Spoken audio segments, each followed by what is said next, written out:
விழி 22. அன்று மாலை வேளையில்தான் பார்ட்டி நடைபெற இருந்தது.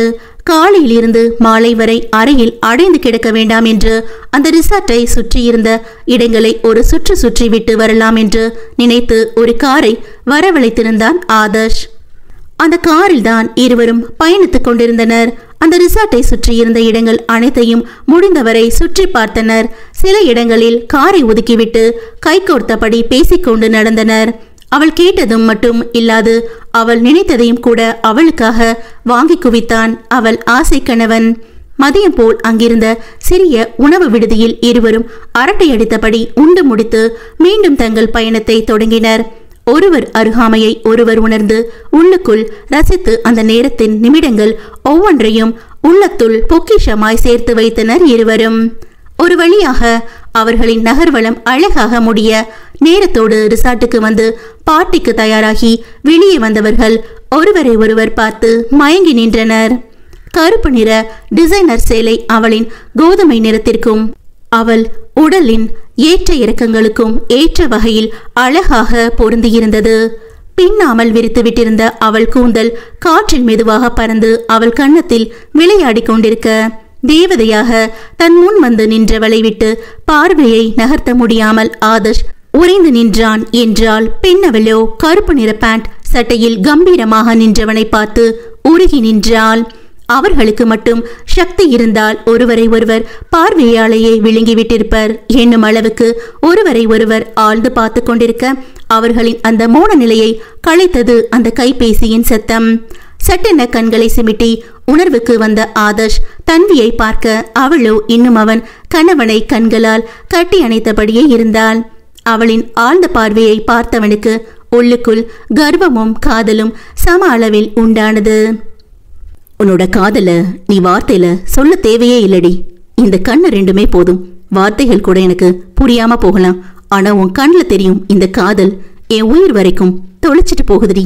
1000 காதல் வார்த்தைகள் சொல்லாத காதல உன்னோட இந்த ஒரு ஆழ்ந்த பார்வை சொன்னதுடி. இந்த பார்வை எனக்கானது, எனக்கு மட்டுமே சொந்தமானது என்றவன் உள்ளம் மகிழ்ச்சி கூத்தாட மெல்ல அவள் அருகில் சென்றவன் தன்வி என்றபடி அவள் தோளில் கை வைத்து உலுக்கினான். ஹா என்றபடி நிகழ்வுக்கு வந்தவள் அவன் முகம் பார்க்க அதில் அத்தனை குறும்பு. இத்தனை நேரமும் லஜ்ஜையே இல்லாமல் அவனை அடுத்து பார்த்து கொண்டிருந்ததை நினைத்தவளுக்கு வெக்கத்தில் கன்னங்கள் சிவந்து போக அதை பார்த்து ஆதர்ஷ், என்ன தன்வி மேடம், இன்னைக்கு மேக்கப் கொஞ்சம் ஓவர் போல. கண்ணு ரெண்டும் சும்மா செக்கச்சவேல்னு இருக்கு. பிளஷ் கொஞ்சம் அதிகமாயிடுச்சு போல என்று ஒற்றை விரலால் அவள் கன்னத்தை வருடியபடி விஷமமாக கேட்டு கண்ணடிக்க அதில் இன்னும் அவள் கன்னங்கள் சிவப்பேறி போனது. சட்டென தலையை குனிந்து கொண்டவள், அதெல்லாம் ஒண்ணு இல்ல, கிளைமேட் கொஞ்சம் சில்லுன்னு இருக்கு போல, அதான் கண்ணா சிவந்திருக்கும் என்றால் அவசரமாக ஒற்றை விரலால் அவள் நாடியை பிடித்து அவள் முகத்தை நிமிர்த்தியவன், அப்படி ஒன்னும் சில்லுன்னு எல்லாம் இல்லையே என்றவன், இது சில்னஸ்னால வந்த சிவப்பா இல்ல உனக்குள்ள நடந்த சில்மிஷத்தால வந்த சிவப்பா என்று ஒற்றை புருவம் உயர்த்தி விஷம சிரிப்போடு கேட்க அவளுக்கோ வெக்கம் பிடுங்கி தின்றது.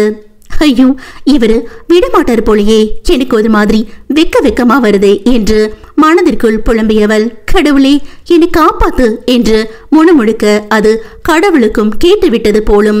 மீண்டும் ஆதர்ஷின் அலைபேசி அடிக்க அதை ஏற்று காதில் வைத்தவன், நாங்க ரெடி, 2 minutes பார்ட்டி ஹால்ல இருப்போம் என்று அழைப்பை துண்டித்தவன் தன்வியை பார்த்து வா போலாம் என்று சொல்ல அப்போதுதான் அவளுக்கு உயிரே வந்தது. தப்புச்சேண்டா சாமி என்று நெஞ்சில் கை வைத்தவள் வேகமாக அறையை விட்டு வெளியேற அவளை பார்த்து சத்தமாக சிரித்தபடி ஆதர்ஷனும் அவள் பின்னால் சென்றான். பார்ட்டி நல்ல முறையில் நடந்து கொண்டிருக்க எப்போதும் இந்த மாதிரி பார்ட்டி என்றால் ஒதுங்கி நிற்கும் தன்வி முதல் முறையாய் ஆதர்ஷின் மனைவி என்ற ஸ்தானத்தில் அங்கிருப்பதை வெகுவாக ரசித்தாள். நேரம் ஆக ஆக வயதில் மூத்தவர்கள் தங்கள் அறைகளுக்கு சென்றுவிட எஞ்சியிருந்த இளையவர்கள் ஆட்டம் பாட்டம் என்று கொண்டாடினர். சிலர் ஆதர்ஷ் தன்வியை ஆடும்படி சொல்ல தன்வியோ ஏது டான்ஸா என்று கண்களை விரித்தவள், என்னால முடியாது, எனக்கு வெக்கமா இருக்கு என்று சொல்ல ஆதர்ஷன் அவள் முன் வந்து நின்று ஒற்றை காலை மடக்கி தரையில் முட்டி போட்டபடி அவள் முன் தன் இடக்கையை நீட்டி ஷல் வி டான்ஸ் என்று வசீகரிக்கும் சிரிப்பை உதிர்த்தபடி கேட்க பின் எங்கிருந்து அவள் மறுப்பாள். ஆதர்ஷனின் செய்கையை பார்த்து அங்கிருந்தவர்கள் கைத்தட்டி ஆரவாரம் செய்ய தன்வி அவளது வலக்கையை அவன் இடக்கையில் வைத்தாள். அவள் கையை பிடித்தபடி எழுந்த ஆதர்ஷன் அவள் இடையை தன் கையால் வளைத்து கொண்டு ஆடத் தொடங்கினான். ஒருவர் வெளியை ஒருவர் பார்த்தபடி உலகை மறந்து ஒருவரில் ஒருவரை இழந்து உணர்வுகள் கலந்து ஆடி களைத்து இருவரும் அங்கிருந்த இருக்கையில் அமர்ந்தனர். தன்வி அவன் தோளில் சாய்ந்து கொண்டவள் அவன் கையில் தன் கையை கோர்த்து கொண்டாள்.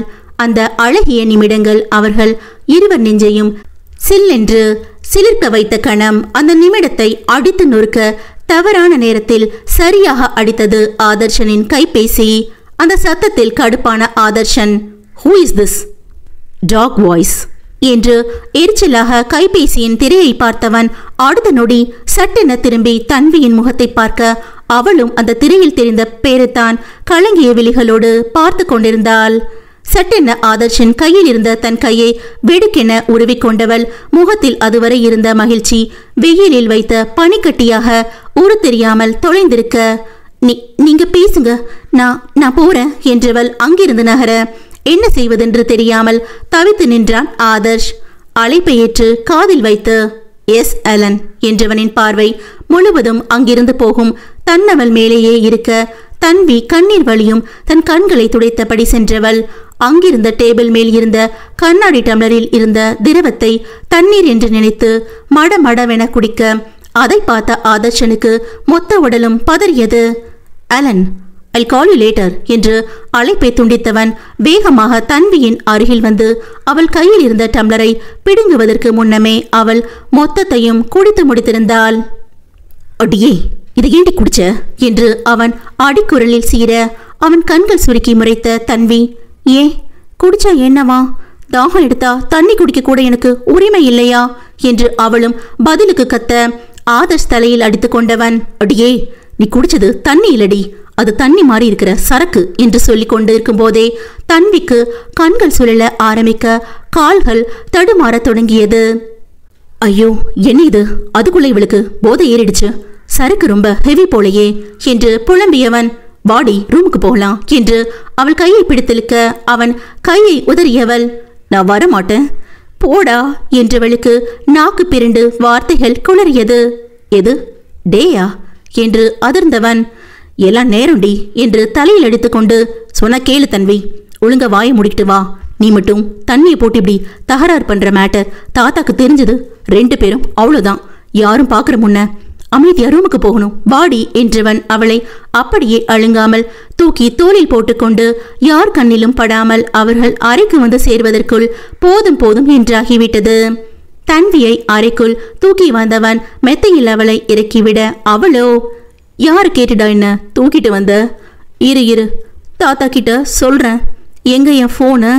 என்று கட்டிலை விட்டு எழுந்திருக்க பார்க்க அவளை பிடித்து இழுத்து மீண்டும் மெத்தையில் தள்ளியவன், "ஐயோ, தண்ணிய போட்டுட்டு இப்படி இம்ச பண்றாளே" என்று புலம்பியபடி, "பேசாம ஒழுங்காப்படுத்து, தூங்கு தன்வி, தாத்தா கிட்ட மார்னிங் என்னை பத்தி கம்ப்ளைண்ட் பண்ணிக்கலாம், அமைதியா படு" என்றவன் தன் அருகில் அவளை இழுத்து படுக்க வைக்க அவனை தள்ளி விட்டு நகர்ந்தவள் தலையணை எடுத்து அவன் மீது அடித்தாள். "ஏய், என்னடி பண்ற?" என்றவன் அவள் கைகளை பிடித்து கொள்ள அவள் அவனிடமிருந்து தன் கைகளை இழுக்க பார்த்து அது முடியாமல் போக, "டேய், கையை விடுறா, நான் உன் கூட இருக்க மாட்டேன், நான் வீட்டுக்கு போறேன், நீ வேண்டாம், நீ போய் என் சக்காலத்தனையே கட்டிக்கிட்டு படு" என்று போதையில் உளர ஆதர்ஷன் அவன் சொன்னதின் அர்த்தம் தெரியாமல் உருவத்தை நெளித்தவன் அவளை பார்த்து, "ஏய் லூசு, என்னடி உளறிட்டு இருக்க? நீ தானடி என் பொண்டாட்டி, உன்னை விட்டுட்டு நான் வேற யாரை கட்டிக்கிட்டு படுக்கிறது" என்று கேட்டவன், "அது சரி, அது என்னடி சக்காலத்தன், என்ன மீனிங் அதுக்கு?" என்று புரியாமல் கேட்க முகத்தை சுருக்கி அவனை முறைத்த தன்வி, "சக்காலத்தியோட மேல் வெர்ஷன் சக்காலத்தன்" என்றால் குரல் குளறியபடி. அவள் சொன்னது புரியாமல், "சக்காலத்தியா அப்படின்னா என்னடி?" என்று கேட்டான். கள்ளு குண்டு மாதிரி பொண்டாட்டி இருக்கும்போது அவளுக்கு தெரியாம சைட்ல இன்னொரு ஸ்டெப்னி வச்சுக்கிறது. இன் ஷார்ட், கீப் என்று சொல்லி முடிக்கும் முன் ஏய் என்று கத்திய ஆதர்ஷ் அவள் தோள்களை பிடித்து உலுக்கியவன். How dare you? யாரை பார்த்து என்ன சொல்றேன்னு புரிஞ்சுதான் சொல்றியா நீ? உனக்கு தெரியாம நான் எவ கூட பழகிறத நீ பார்த்த என்று கோபமாக கத்த கலங்கிய கண்களுடன் அவனை ஏறிட்டு இயலாமையோடு பார்த்தாள் தன்வி. எனக்கு தெரியாம எந்த பொண்ணு கூடவும் நீ பழகல, எனக்கு தெரியாம நீ எதுவும் பண்ணல. எனக்கு தெரிஞ்சுதான் நீங்க ஆலன் அண்ணாவை லவ் பண்றீங்க தஷ். எனக்கு தெரிஞ்சுதான் நீங்க எல்லாம் பண்றீங்க என்றவள் குரல் உடைந்துவிட அவன் தோளில் முகத்தை புதைத்து கொண்டு வாய் விட்டு கதறி எழ அவள் வார்த்தையில் ஆதர்ஷ் உறைந்து நின்றான். எவ்வளவு நேரம் அப்படியே நின்றான் என்று அவனுக்கே தெரியவில்லை. தன்வி அழுத கண்ணீர் துளிகள் அவன் சட்டையை தாண்டி அவன் இதயத்தை நனைக்க அந்த ஈரத்தில் உணர்வு வந்தவன் மெல்ல அவளை அணைத்தபடி அவள் தலையை வருடி கொடுத்தவன். ப்ளீஸ்டா, அழாத, எனக்கு மனசுக்கு ஒரு மாதிரி இருக்குடா, அழாத ப்ளீஸ் என்று கெஞ்சியவன். உனக்கு எல்லா விஷயமும் என்று ஆரம்பிக்கும் போதே சட்டென அவன் அணைப்பிலிருந்து விலகி வந்தவள். ஆமா, எனக்கு தெரியும் தான், எல்லாம் எனக்கு தெரியும் தான். நீங்க ஆலனை லவ் பண்றீங்கன்னு எனக்கு தெரியும். அவரு உங்களை லவ் பண்றாருன்னு எனக்கு தெரிஞ்சுதான், உங்க ரிலேஷன்ஷிப் பத்தி தெரிஞ்சு புரிஞ்சு ஏத்துக்கிட்டு தான் உங்களை கல்யாணம் பண்ணன என்று சத்தமாக கத்தியவள் நிமிர்ந்து ஆதர்ஷன் முகம் பார்த்து. ஆனா இப்போ என்னால அதை ஏத்துக்க முடியலப்பா, சத்தியமா முடியல. அப்போ இருந்த தன்வியால உங்களை விட்டு கொடுக்க முடியும், ஆனா இப்ப இருக்க தன்வி உங்களை யாருக்கும் விட்டு கொடுக்க மாட்டா. விட்டு கொடுக்கறத பத்தி யோசிக்க கூட என்னால முடியாது என்று நடுக்கும் குரலில் சொன்னவளை பார்த்து தன்வி என்றான் தவிப்பான குரலில் ஆதர்ஷ். ப்ளீஸ் எதுவும் சொல்லாதீங்க, எனக்கு எல்லாம் தெரியும். நான் பண்றது தப்புன்னு எனக்கு நல்லா தெரியும். இல்ல, இது தப்பு கூட இல்ல, துரோகம். உங்க 2 பேருக்கும் நான் செய்யறது நம்பிக்கை துரோகம்னு எனக்கு நல்லா புரியுது என்றவள் அவன் முகத்தை பார்க்க முடியாமல் தலையை குனிந்து கொண்டு, ஆனா நான் என்ன பண்றது தஷ்? நான் சொன்னதை மீறி உங்களை லவ் பண்ண ஆரம்பிச்சிட்டேனே தஷ். சாரி சாரி என்று கத்தியவள் முகத்தை மூடிக்கொண்டு கதறி அழுதவளை பார்க்கவே அவனுக்கு இதயம் கலங்கியது. ஒரு அழகிய தருணத்தில் தன் காதோரம் வைக்கப்பட்டு கொண்டே அவள் காதலை சொல்ல அதை தான் ஆசையாக கேட்க வேண்டும் என்று அவன் ஆசைப்பட்ட நிகழ்வு இப்படி ஒரு சூழ்நிலையில் கண்ணீர் வழியும் கண்களோடு அவள் சொல்வாள் என்று அவன் கிஞ்சித்தும் எதிர்பார்க்கவில்லை. அவளை எப்படி தேற்றுவது என்று தடுமாறி நின்றவன் அவள் அழுகையை காண பொறுக்காது அவளை இழுத்து தன் எஞ்சோடு இறுக்கி அணைத்து கொண்டான். அவன் நெஞ்சில் சாய்ந்தபடி, எனக்கு இப்போ உங்க மேல லவ் வந்துச்சுன்னு சத்தியமா தெரியல. நீங்க என் கூட இருக்கும்போது சத்தியமா எனக்கு உங்க மேல லவ் வரல தஷ். அப்ப என் பாஸ் மேல எனக்கு இருந்ததெல்லாம் அன்பு, நம்பிக்கை, நிறைய மரியாதை மட்டும்தான். ஆனா என்கிட்ட கோச்சிட்டு கொஞ்ச நாள் நீங்க என்னை விட்டு பிரிஞ்சு போய் திரும்பி வந்தப்பதான் முதல் முறை எனக்கு உள்ளுக்குள்ள ஒரு மாதிரியா இருந்தது. அப்ப நான் அதை உங்ககிட்ட இத்தனை நாள் பார்க்காம இருந்ததால அப்படி இருக்கும்னு நினைச்சேன். ஆனா கல்யாணத்துக்கு அப்புறம் எனக்குள்ள நிறைய சேஞ்சஸ். உங்களை பார்க்கும்போது என்னோட பார்வை வேற மாதிரி மாறி போச்சு தஷ். மேரேஜ் முன்னாடி சத்தியமா என் மனசுல எதுவும் இல்லை. ஆனா மேரேஜ் அப்புறம் என்னோட ஆது பாஸ் எனக்கு மட்டும் தஷா மாறினதுக்கு பிறகு நீங்க எனக்கு மட்டும்தாங்கிற எண்ணம் எனக்குள்ள ஆழமா தோண ஆரம்பிச்சிருச்சு தஷ். நீங்க ஆலன் கிட்ட பேசும்போதெல்லாம் எனக்கு நெருப்புக்குள்ள நிக்கிற மாதிரி இருக்கும் தெரியுமா? அவ்வளோ பயமா இருக்கும். எங்க அவர் உங்களை என்கிட்ட இருந்து கூட்டிட்டு போயிடுவாரோன்னு அவ்வளோ பயமா இருக்கும். என்னால நீங்க இல்லாம இருக்க முடியாது. நீங்க இல்லாட்டி என்னால வாழவே முடியாதுங்கிற ஸ்டேஜுக்கு நான் வந்துட்டேன் தஷ். நீங்க இல்லாம போனா நிஜமா சொல்றேன், இந்த தன்வி இருக்க மாட்டா, செத்து போயிடுவா என்று ஆரம்பித்தவளின் மீதி வார்த்தைகளை அவன் இதழுக்குள் இழுத்து கொண்டான் அவள் கணவன். விழி 23. முந்தைய நாள் குடித்ததின் போதை தெளியாமல் மதியம் 1 மணி வரை உறங்கிக் கொண்டிருந்த மனைவியின் முகத்தையே ஆழ்ந்து பார்த்து கொண்டிருந்தான் அவள் கணவன். நீ வார்த்தையால என் மேல இருக்கிற காதல சொல்லணும் தாண்டி இவ்வளோ நாள் வெயிட் பண்ண. பட் இப்படி ஒரு சிச்சுவேஷன்ல உன்னை நீயே மறந்த நிலையில வலியோட உன் காதல சொல்லுவேன்னு நான் நினைச்சு கூட பார்க்கல. போதும் தன்வி, நீ பட்ட கஷ்டம் எல்லாம் போதும். இனிமே எதையும் உன்கிட்ட மறைக்க எனக்கு விருப்பம் இல்லை. இன்னைக்கு எல்லா உண்மையும் உன்கிட்ட சொல்லிடுறேன். அதுக்கு பிறகு என்ன செய்யணும்னு நீயே முடிவு பண்ணு என்றவன் அவள் துயில் களைவதற்காக காத்திருந்தான். அவன் நினைத்ததெல்லாம் நடந்து விட்டால் பின் அங்கு விதிக்கு என்ன வேலை? கொஞ்ச நேரம் கழித்து தன்வியிடம் அசைவு தெரிந்தது. உடனே எழுந்து அவள் அருகில் சென்றவன், தன்வி தன்வி என்று அவள் முகத்தை கையில் தாங்கியவன், ஆர் யூ ஓகே என்று தவிப்போடு கேட்க அவளோ செருகும் கண்களை சிமிட்டி சிமிட்டி அவனை பார்த்திருந்தாள். ஏய் தன்வி, உன்னை தாண்டி கேட்கிறேன், எதுவும் ப்ராப்ளம் இல்லையே, நீ ஓகே தானே என்று கேட்டவன் கண்களில் ஏதோ ஒருவித பரபரப்பு.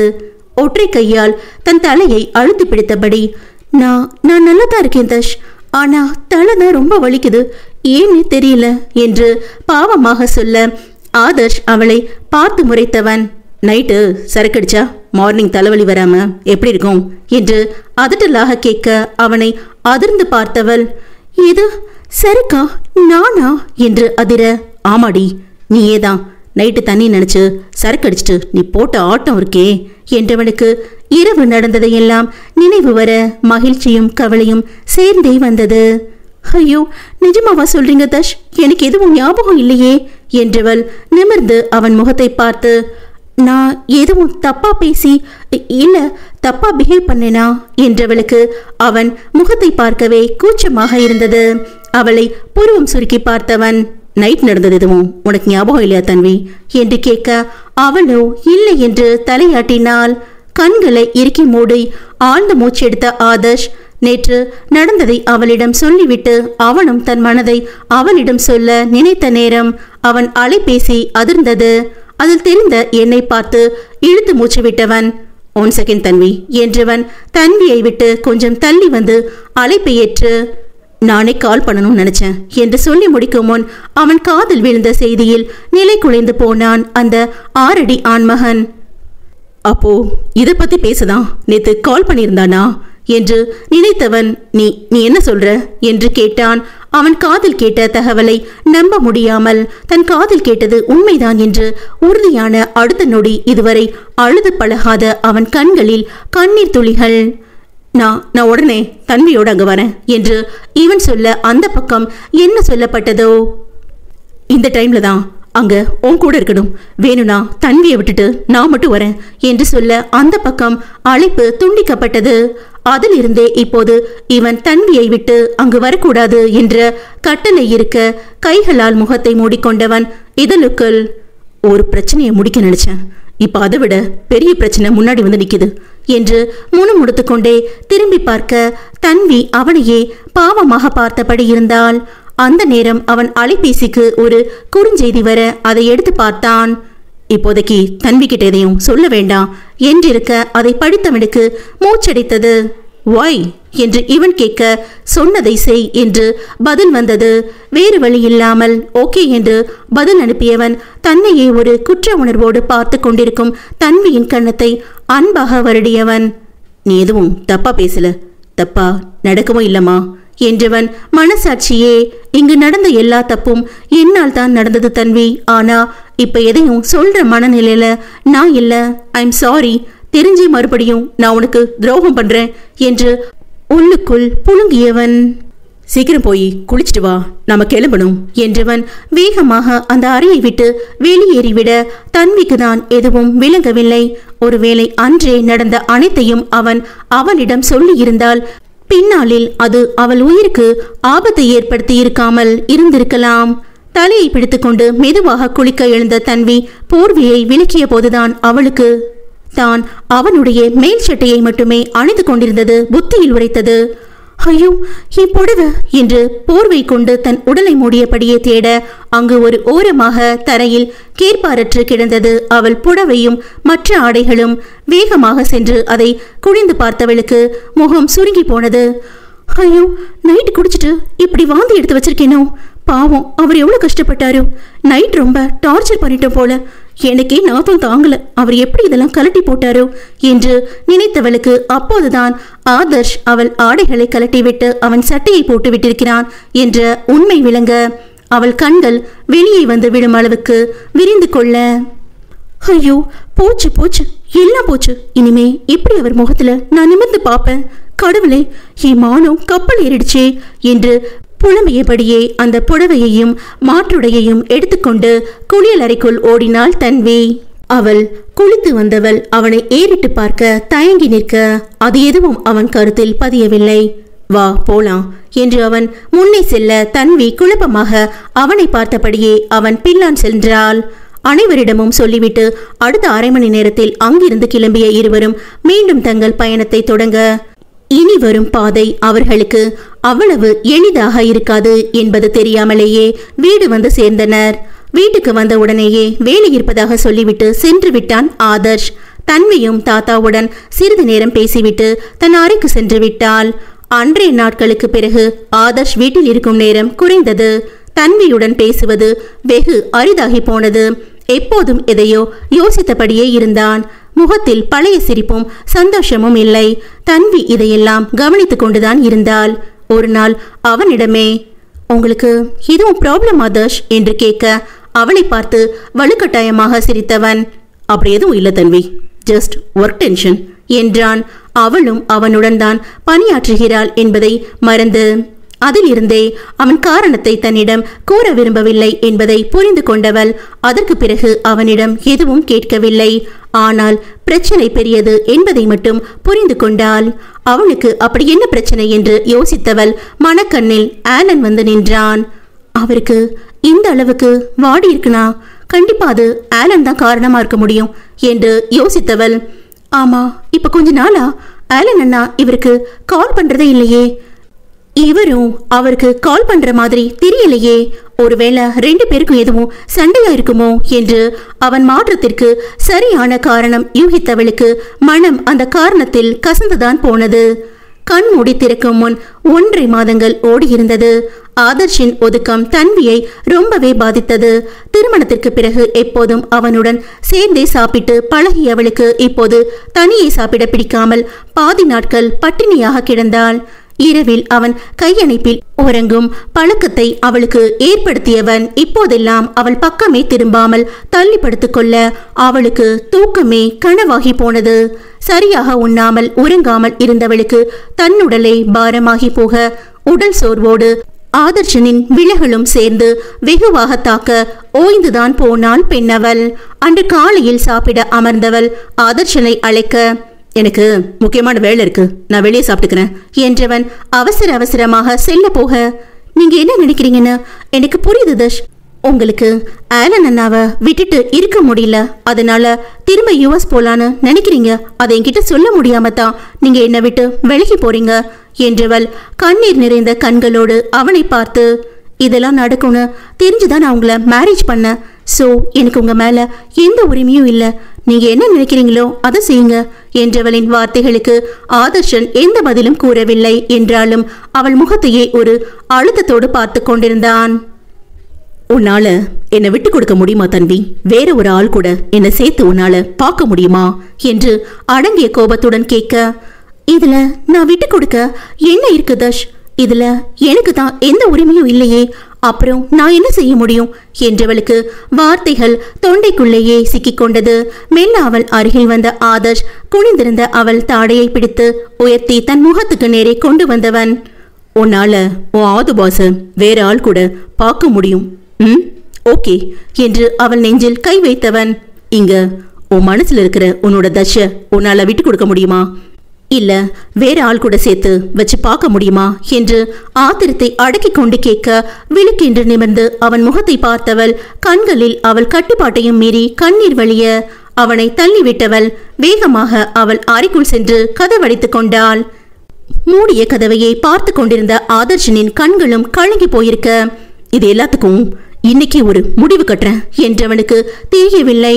அவள் அவனை வேரோடு பதற வைக்கும் வேறு ஒரு முடிவை எடுக்கப் போகிறாள் என்று. ஆபீஸ் சென்றவன் எண்ணம் முழுவதும் காலையில் தன்வி பேசிய வார்த்தைகளிலேயே வட்டம் அடித்தது. என்னோட சுயநலத்துக்காக பாவம் ஒன்னும் தெரியாத அந்த அப்பாவி பொண்ண இன்னும் எத்தனை நாள் சித்திரவதை பண்றது, என்ன அவ உயிரா விரும்புறான்னு தெரிஞ்சும் என்னோட நடவடிக்கை அவளை காயப்படுத்தும் தெரிஞ்சும் என்னால எதுவும் செய்ய முடியலையே, சும்மா இருந்தவளை என்ன காதலிக்க வச்சது இப்படி உயிரோட வதைக்கத்தானா, ஒருவேளை அவ வேற யாரையும் கல்யாணம் பண்ணியிருந்தா இந்த கஷ்டம் எதுவும் இல்லாம நிம்மதியா இருந்திருப்பாளே என்றவனுக்கு அந்த எண்ணம் வந்த அடுத்த நொடி, இல்ல இல்ல அவ என்னோட தன்வி, அவ எனக்கு மட்டும்தான் சொந்தம் என்று அவன் நெஞ்சம் பதற அதற்கு மேல் ஒரு நொடி கூட அவனால் அங்கிருக்க முடியவில்லை. என்ன நடந்தாலும் பரவாயில்ல, இன்னைக்கு எல்லா உண்மைகளையும் அவகிட்ட சொல்லத்தான் போறேன் என்றவன் தன் பிஏவுக்கு அழைத்து அடுத்த விமானத்தில் அமெரிக்காவிற்கு 3 டிக்கெட்டுகளை போட சொல்லிவிட்டு உடனே தன்வியை பார்க்க வீட்டுக்கு புறப்பட, அங்கு அவன் மனையாளோ உயிரை மாய்த்து கொள்ளும் முடிவோடு பால்கனியின் கைப்பிடி சுவற்றில் குதிக்க தயாராக நின்று கொண்டிருந்தாள். வேகமாக உள்ளே வந்த ஆதர்ஷ் கதவை திறந்து உள்ளே வரவும் அவள் குதிக்கவும் சரியாக இருக்க, தன்வி என்று அவன் கத்திய சத்தத்தில் அந்த அறையே அதிர்ந்தது. விழி 24. ஒரு நிமிடம் உயிர் வரை பதறிய ஆதர்ஷன் கன நேரத்தில் தன்னை சுதாரித்துக் கொண்டு தன்வி என்று கத்திக்கொண்டே அவளை நோக்கி ஓடியவன் அவள் குதிக்கும் முன் அவளது கையை பிடித்து இழுத்து தன் நெஞ்சோடு அணைத்தான். அடுத்த நொடி அவளை தன்னில் இருந்து விலக்கி கன்னத்தில் பலார் என்று ஒரு அறைவிட அவனது 5 விரல்களும் அவளது பட்டு கன்னத்தில் பதிந்திருந்தது. ஏண்டி இப்படி பண்ண? சொல்லுடி. எதுக்கு இப்படி ஒரு முடிவெடுத்த? ஒரு செகண்ட் நான் லேட்டா வந்திருந்தா என்ன இருக்கும்? நினைச்சு பார்க்கவே எனக்கு பதறுதடி என்று அவள் தோள்களை பிடித்து உலுக்கியபடி அடி நெஞ்சிலிருந்து கோபத்தில் கத்தியவனுக்கு அவன் இல்லாத ஒரு வாழ்க்கையை கற்பனை செய்து பார்க்க கூட பயமாக இருந்தது. அவன் கோபத்திலும் பயத்திலும் கத்திக் கொண்டிருக்க தன்வியோ முகத்தை தன் கைகளால் மூடிக்கொண்டு கதறி அழுதபடி அப்படியே முட்டி போட்டு தரையில் அமர அவளது நிலை கண்டு அவள் அவனுக்கும் கண்களில் நீர்த்துளி துளிர்க்க அவளை தூக்கி நிறுத்தியவன் அவள் தலையை பிடித்து இழுத்து தன் நெஞ்சோடு சாய்த்து கொண்டு தலையை மெதுவாக வருடிக்கொண்டே, என்னடா என்ன நடந்துச்சு? எதுக்கு இப்படி ஒரு காரியத்தை செய்ய பார்த்த? ஒரு நிமிஷம் என்னை பத்தி யோசிச்சியா?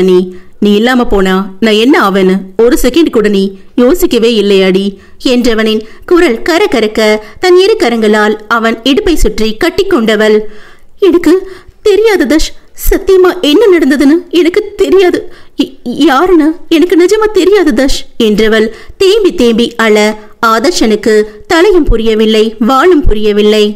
நீ சொல்றது எனக்கு புரியல தன்வி, என்னாச்சு?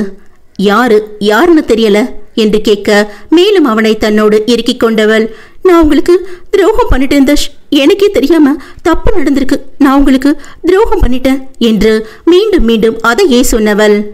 நான் இருக்கக்கூடாது, எனக்கு வாழவே பிடிக்கல தஷ், என் தஷுக்கு நான் துரோகம் பண்ணிட்டேன், நான் சாகணும் என்றவள் மீண்டும் பால்கனியில் இருந்து குதிக்க பார்க்க அவளை வேகமாக பிடித்திழுத்து மெத்தையில் தள்ளினான் ஆதர்ஷ்.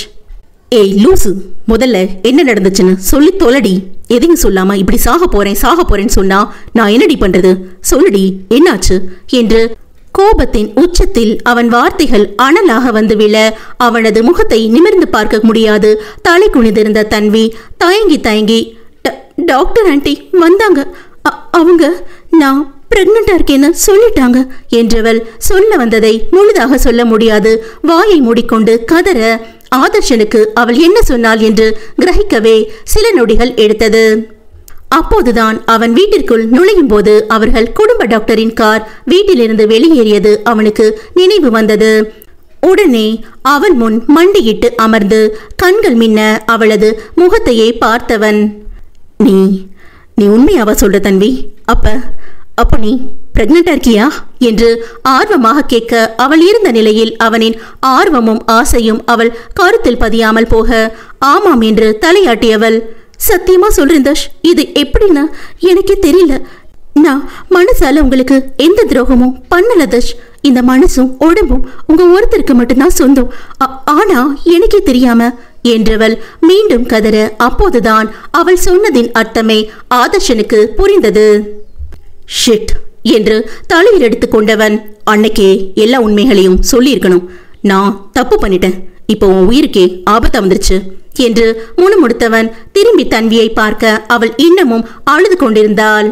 இழுத்து மூச்செடுத்த ஆதர்ஷ் அவள் முகத்தில் இருந்த கைகளை விளக்கியவன், நீ எந்த துரோகமும் பண்ணல தன்வி, உன்னால யாருக்கும் துரோகம் செய்யவும் முடியாது, யூ ஆர் அன் ஏஞ்சல் டி என்றவனை கலங்கிய விழிகளோடு பார்த்தவள், இல்ல தஷ், நான் ஏஞ்சல் இல்ல, நான் எனக்கே தெரியாம தவறிட்டேன், நான் வேண்டாம் உங்களுக்கு என்றவள் வலியோடு குனிந்து தன் வயிற்றை தொட்டு காட்டி, என்னோட வயிற்றில் இருக்கிற இந்த பாப்பா யாருதுன்னு கூட எனக்கு தெரியல தஷ் என்று சொல்ல ஆதர்ஷனுக்கோ செருப்பால் அடி வாங்கிய உணர்வு.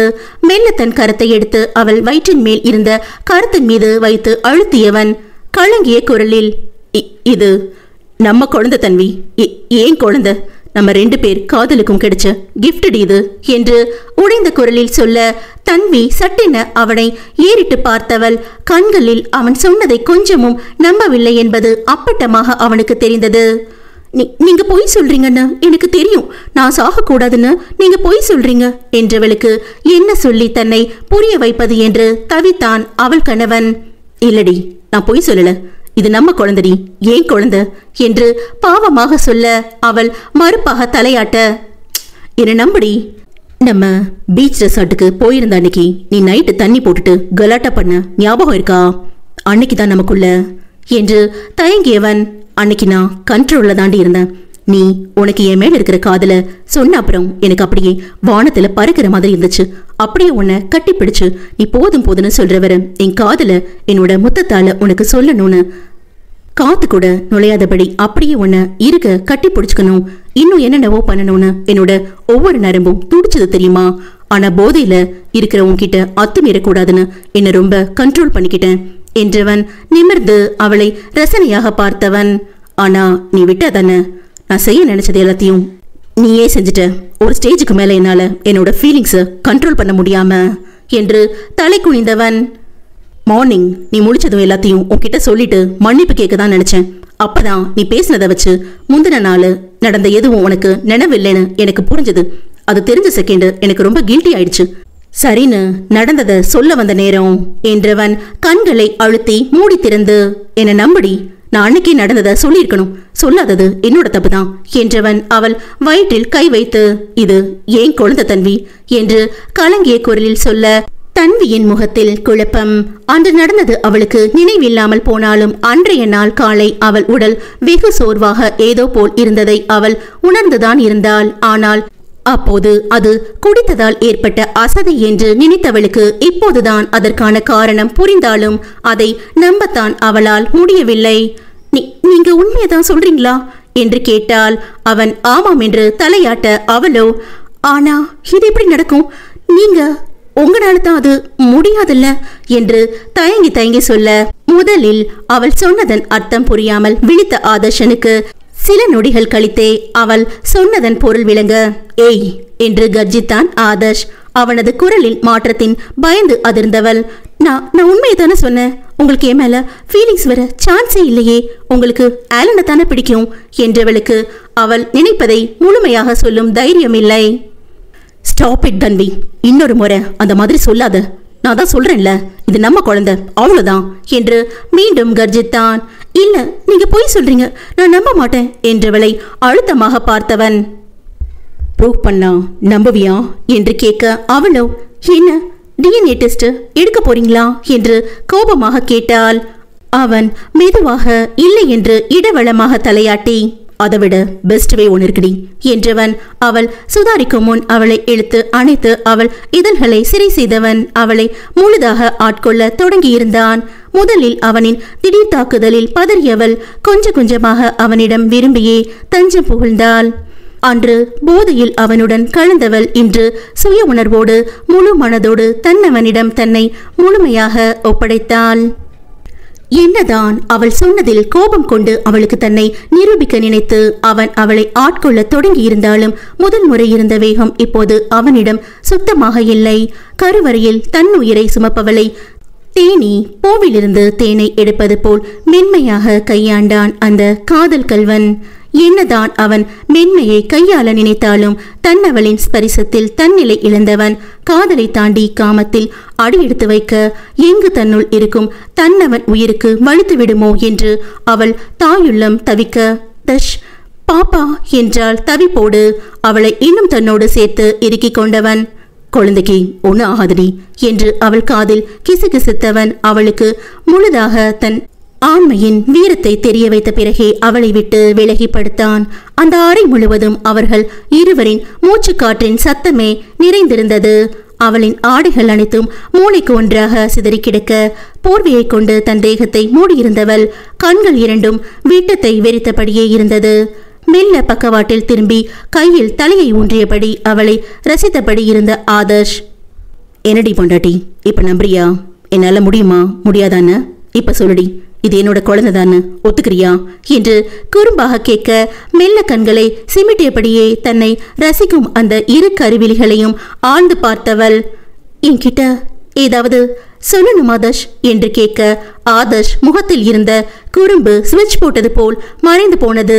மெல்ல அவள் தலையை வருடி கொடுத்தவன் அவள் நெற்றியில் மென்மையாக முத்தமிட்டு விட்டு கட்டிலில் இருந்து எழுந்து தன் ஆடைகளை எடுத்துக்கொண்டு குளியல் அறைக்குள் நுழைய போனவன். நாளை மறுநாள் ஃப்ளைட்ல நீ, நான், தாத்தா 3 பேரும் யுஎஸ் போறோம். உன்னோட எல்லா கேள்விகளுக்கும் பதில் அங்க கிடைக்கும். வேண்டியதை பேக் பண்ணிடு. நான் டாக்டர் கிட்ட நீ டிராவல் பண்றதை பத்தி கேட்கணும் என்றவன் குளியல் அறைக்குள் சென்று விட தன்விக்கு மனதில் ஏதோ ஒரு அழுத்தம். அவளுக்கு முழுதாக இல்லாவிட்டாலும் ஏதோ புரிவது போல் இருந்தது. ஆதர்ஷ் தன்னிடம் வாங்கிய சத்தியத்தோடு இன்று நடந்த நிகழ்வு வேறு அவளை யோசிக்க வைத்தது. கண்களை மூடி ஆழ்ந்து மூச்செடுத்தவள் என்ன நடந்தாலும் அதை சமாளிக்க தன் மனதை சமநிலைப்படுத்திக் கொண்டாள். டாக்டர் அவள் பயணம் செய்வதில் எந்தவித பிரச்சனையும் இல்லை, ஆனால் கொஞ்சம் கூடுதல் கவனத்துடன் இருக்க வேண்டும் என்று மட்டும் அறிவுறுத்தியிருந்தார். அதனால் பயணத்தை தள்ளி போட விரும்பாமல் இதற்கு மேல் உண்மையை மறைக்க முடியாது என்று நடந்ததை தெளிவாக எடுத்து சொன்னவன் தாங்கள் 3 அமெரிக்கா வரும் தகவலையும் தெரிவித்தான்.